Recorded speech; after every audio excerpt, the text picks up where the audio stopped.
Hello student, welcome once again in my class Priya ki part Shala. We are in the chapter of reproduction in organism and we have seen the various kind of asexual mode of reproduction. Now today we will take the sexual reproduction in organism, just a brief. Okay, this in detail you will learn in the later chapter, but in this chapter just there is a gist of the sexual reproduction. As we have discussed earlier, that sexual reproduction is the process which involve the fusion of the gamete which are coming from the various individuals. Okay, one individual is male and another individual is the female. And we have also studied that sexual reproduction does not produces the identical copies, यानी कि जो बच्चा बनता है वो अपने parent से बिल्कुल डिफरेंट होता है. क्यों होता है? क्योंकि हमने कहा था कि सेक्सुअल रिप्रोडक्शन में जो गैमेट होते हैं वो दो अलग अलग पेरेंट से आते हैं, इसलिए वेरिएशन एंड रिकॉम्बिनेशन होने के चांसेस बहुत ज़्यादा हो जाते हैं. और इसकी वजह से जो सेक्सुअल रिप्रोडक्शन प्रोसेस है, this process is very slow process. This we have discuss. This process is very elaborative process, बहुत लंबी प्रक्रिया है ये. And this process is very complex process. Okay, so sexual reproduction is a slow, elaborative and complex process which take the involvement of the gamete coming from the two different individuals. Okay, now let's discuss what are the gamete. First of all, as we have discussed in the last my videos, that pollen grain in plant are also the reproducing bodies, or spores are the reproducing bodies. In sexual reproduction, gametes are the reproducing bodies. They are the reproductive cells which have the half the number of chromosome an individual have. Suppose you have studied that in human being there we have the 46 number of the chromosomes. So the gamete which are coming from the parent, they just have the 23 number of the chromosome. So the gamete here are haploid. Haploid का मतलब होता है chromosome number half हो जाना, आधे हो जाना जो पेरेंट्स में है उससे. Okay, so reproductive cells or reproductive bodies which have the half number of chromosome an individual have is known as the gamete. Now, let's discuss how many types of a gamete are. See, gamete coming from the male body, okay, the gamete which are coming from the male body is known as the sperm, and the gamete which is coming from the female body are known as the egg. First of all, generally, in general case, the male gamete is motile. Motile का मतलब होता है इसमें एक tail होती है. So in general sense the male gamete are motile and female gamete is non motile. First of all,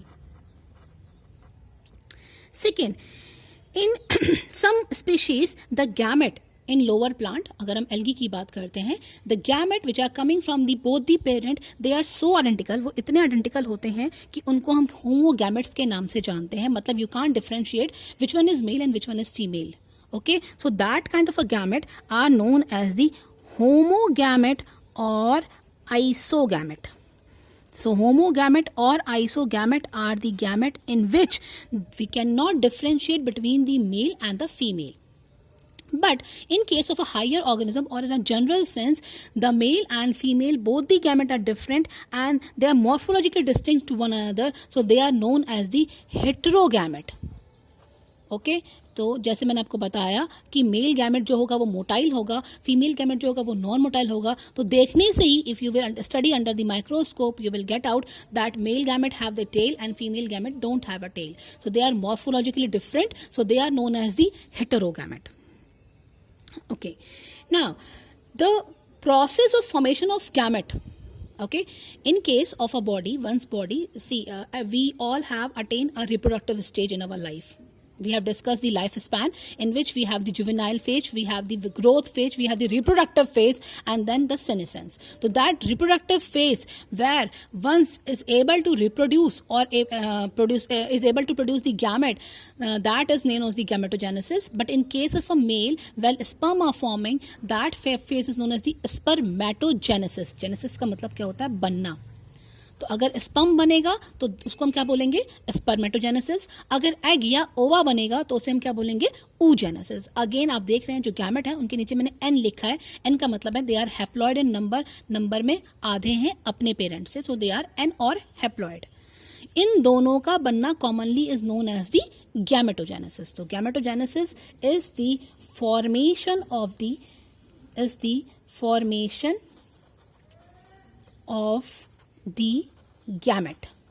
gamete का बनना, gametogenesis. It is of two kinds, spermatogenesis and oogenesis. This we discuss in our later videos in detail. Now, both the gametes produced from a different individual when they fuses. This fusion or this fertilization is also known as very important term syngamy. Yes, इसको हम syngamy के नाम से जानते हैं, जो अब आपके हायर क्लासेस में you will studies this term only, syngamy. Okay, these two gamete when fuses, when fertilizes or when syngametizes, they produce a diploid cell or a diploid structure. That structure is known as the zygote. Okay, that structure is known as the zygote. सो आप यहाँ देख रहे हैं कि zygote में हमने number of chromosome कैसे कर दिए हैं, 2n, यानी कि n फादर से आया, n मदर से आया, एंड द जाइगोट जो बच्चा है अब उसके अंदर, इंडिविजुअल के अंदर पूरे कितने क्रोमोसोम हो जाएंगे, 2n, यानी कि it become the diploid organism. Now this zygote when start dividing, जब आपने पढ़ा होगा कि जब कोई भी सेल बनती है तो सेल के अंदर डिवीजन स्टार्ट हो जाता है, ठीक है, तो माइटोटिक डिवीजन स्टार्ट होगा और ये जाइगोट एक सिंगल सेल से अब it start dividing into 2 cell, into 4 cell, into 32 cell, into 16 cell stage, जिसको हम later on first of all zygote, then morula state, then blastula state, then gastrula state, and then we will come to the embryo state. Okay, so this zygote will be able to start dividing with the help of mitotic divisions, forming of the mass of the cell. जो cell होगी उसमें खूब सारे, जो main body होगी उसमें खूब सारी cells बननी start हो जाएंगी. Okay, so the cells starts dividing by the various stages. First stage is morula, then blastula, then gastrula, and then the embryo formation starts. So, from zygote to the formation of the embryo, this stage is known as the embryogenesis. Okay, embryo का बनना. So, embryogenesis is the process where the zygote start dividing with the help of mitotic and meiosis division, giving a number of stages between them, and this embryogenesis will be able to give rise to the new plant. See, इसमें दो तरह की process होती है इस embryogenesis में. पहली process जो होती है इस एम्ब्रियोजेनेसिस में, that process is known as the cell division, जिसकी अभी हमने बात करी. ओके, सेल डिवीजन का मतलब क्या है, cell starts dividing.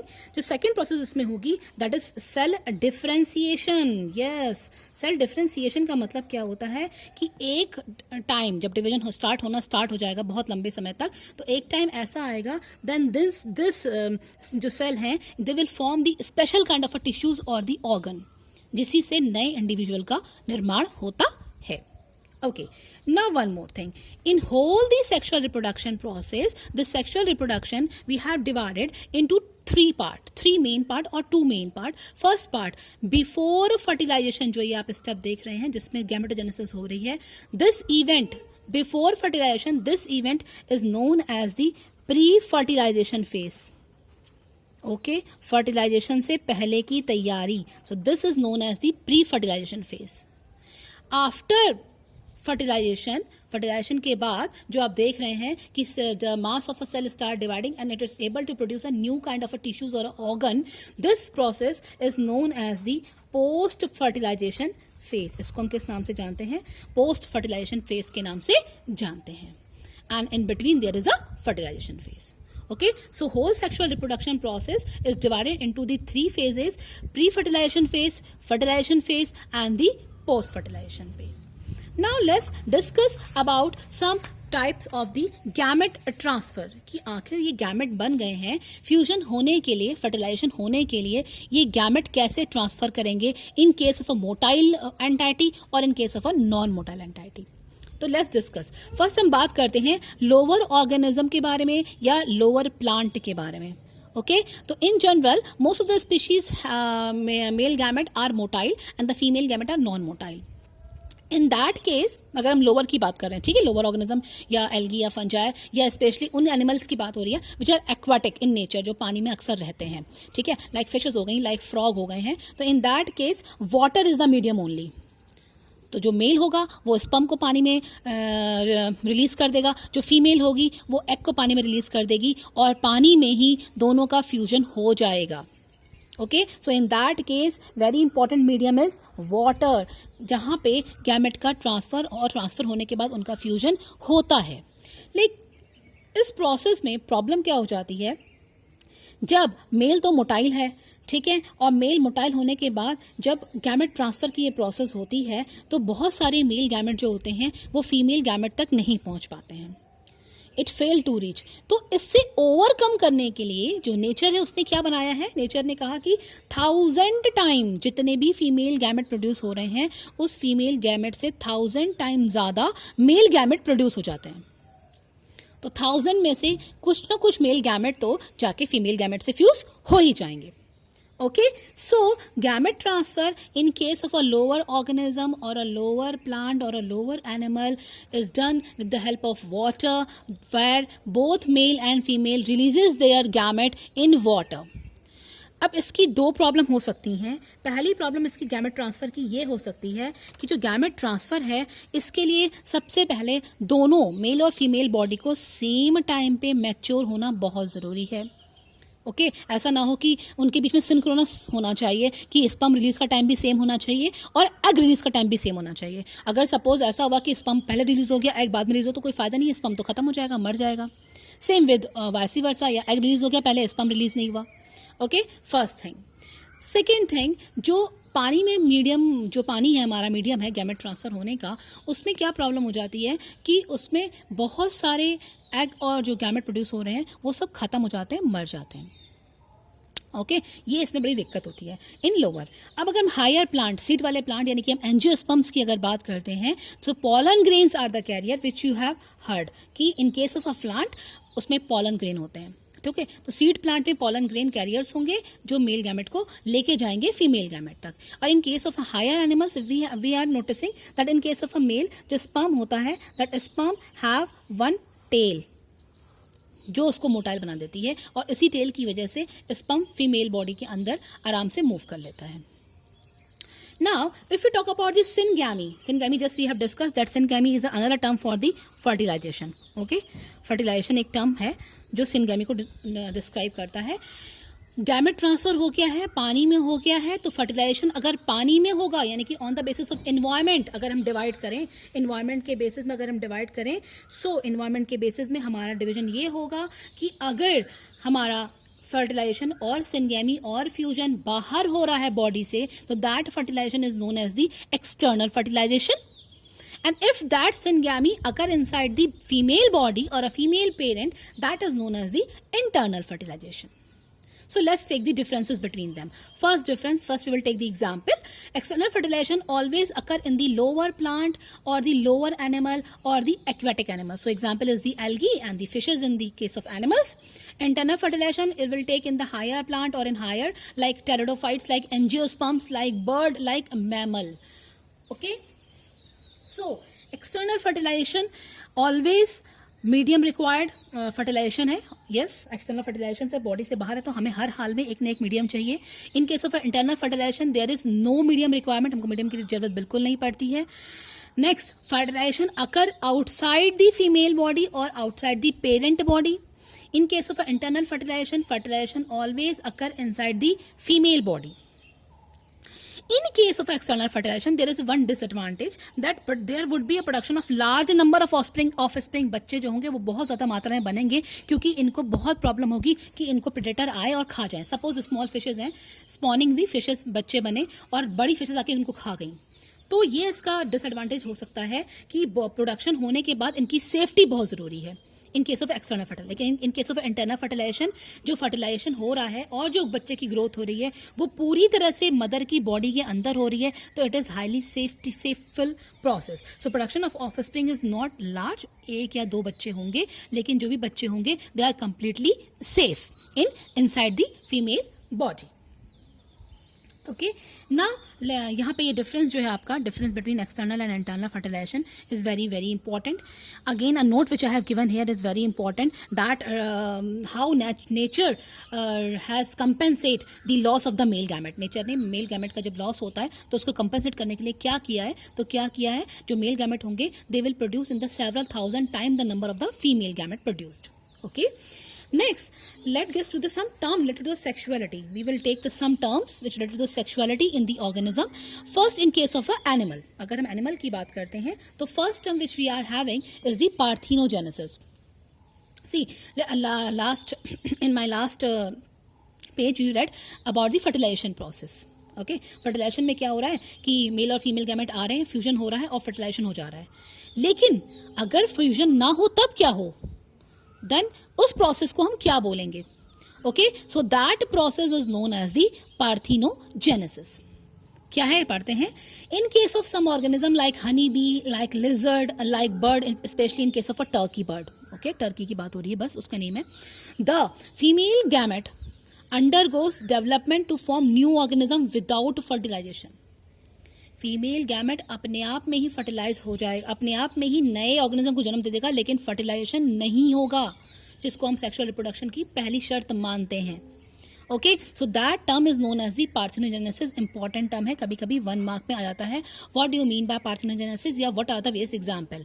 So in case of honey bee इसका सबसे अच्छा एग्जांपल है वैसे तो, that in case of honey bee the female gamete undergoes the development to form a new organism without fertilization process. Second term which we are having is the hermaphrodite process. See, sometimes just we have taken that there are two individuals, one is male and one is female, and they both are developed in the different body. लेकिन अगर mail और female दोनों एक ही body में हो जाएं, so उस in case of animals, so उसके लिए term which we are having is the hermaphrodite. This a best example of this is the earthworm. हालांकि ये अर्थवॉर्म, लीच, टेपवॉर्म्स मतलब प्लेटीहेलमिंथस एंड एस्केलमिंथस में देखने को मिलता है ये hermaphrodite, but earthworm is the best example of it. This is diagram of earthworm. Earthworm की जो बॉडी होती है आपको पता है वो सेगमेंट्स में डिवाइड होती है. तो जिसमें अपर सेगमेंट होंगे that segment denote the testis and the lower segment होंगे that segment denotes for the ovary. Same animal, same parent body में female and male, both the sexes और both the reproductive organs are present. So this kind of an animal is known as the hermaphrodite. Okay, again an important terminology for your examination point of view. Now what about in the case of a plant? Okay, same situation plant में भी होती है कि plant में भी एक plant ऐसा होता है जिसमें मेल और फीमेल अलग अलग प्लांट पे फ्लावर ग्लो करेगा, और एक प्लांट ऐसा होता है जिसमें मेल और फीमेल दोनों एक ही प्लांट पे ग्रो करेंगे. Now let's discuss about the various terms. First term which we are having is the homothallic monoecious.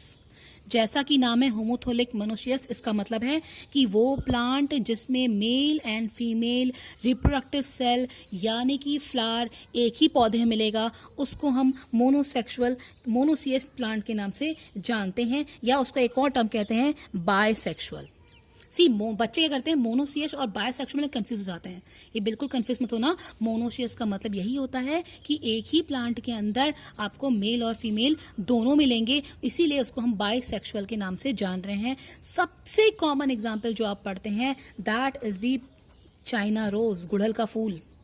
बचपन से देखते हुए आए हैं आप, जो उसमें येलो कलर का निकलता है जो हमारे हाथ में लगता है, that is the male flower, male part of the flower. और अगर उसको आप हटाएंगे तो बीच में से आपको पतली सी ओवरी स्टिग्मा स्टाइल जाते हुए दिख जाएगा. So plant which are having male and female in the same, they are known as the homothallic, monoecious and bisexual flower. In the opposite, the flower which we are, or the plant which are having the unisexual का मतलब है male flower male plant में होगा, female flower female plant में होगा. So they are known as the dioecious और heterothallic और the monosexual flower. Very common example is the papaya. Papaya जो पपीता खाते हैं उसमें ये होता है, बहुत ही ज़्यादा कॉमन एग्जाम्पल है पपाया में ये. ठीक है. So again a very important question यहाँ पे आपके एग्जाम में ये पूछा जाएगा, difference between the bisexual and a unisexual flower. तो जान लेना, जो बायसेक्सुअल फ्लावर होंगे they are always homothallic, they are always monoecious. जो मोनोसेक्सुअल फ्लावर होंगे they are always heterothallic, they are always dioecious. Example of bisexual flower is the China rose. Example of monosexual flower is the papaya.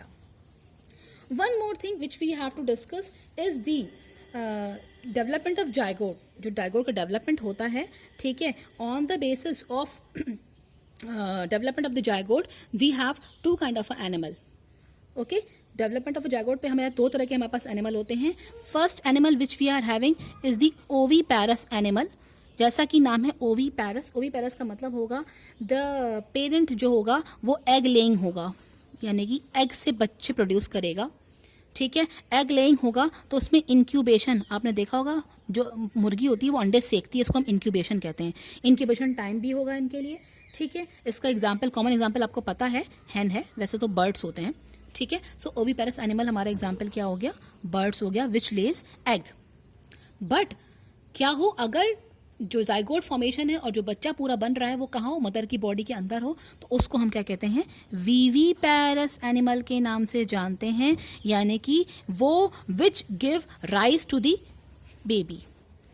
ठीक है, rise to the baby, जो किसको जन्म देंगे, बच्चों को जन्म देंगे. फर्स्ट ऑफ ऑल पर्टिकुलर एक टाइम होता है बच्चों को जन्म देने का, जैसे कि ह्यूमन बॉडी के अंदर 9 months का है, तो that is known as the gestation period. ठीक है, इसमें और इसमें एक मेन डिफरेंस ये होता है कि विविपैरस एंड जो बच्चे पैदा होते हैं उनमें सर्वाइवल का चांस बढ़ जाएगा, क्योंकि पूरा का पूरा 9 months वो मदर की बॉडी के अंदर रह रहा है, तो सर्वाइवल चांस बढ़ गया. अब इसमें यहाँ पे एग है, एग को कोई भी आके खा सकता है, हम लोग भी अंडे खाते हैं, तो इसका मतलब है कि हम लोग भी इनको किल कर सकते हैं.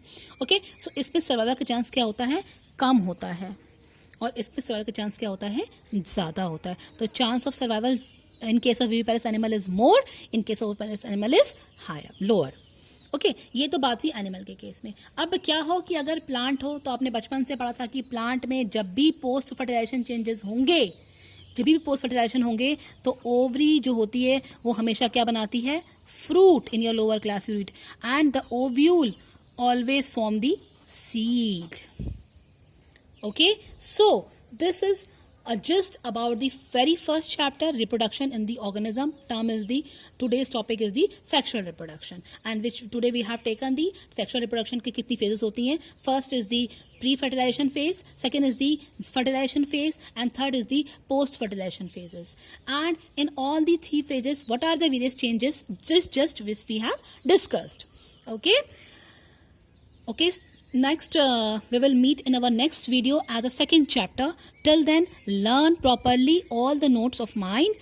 If you have any query, ask me in my dialog box. Have a nice day. Bye-bye.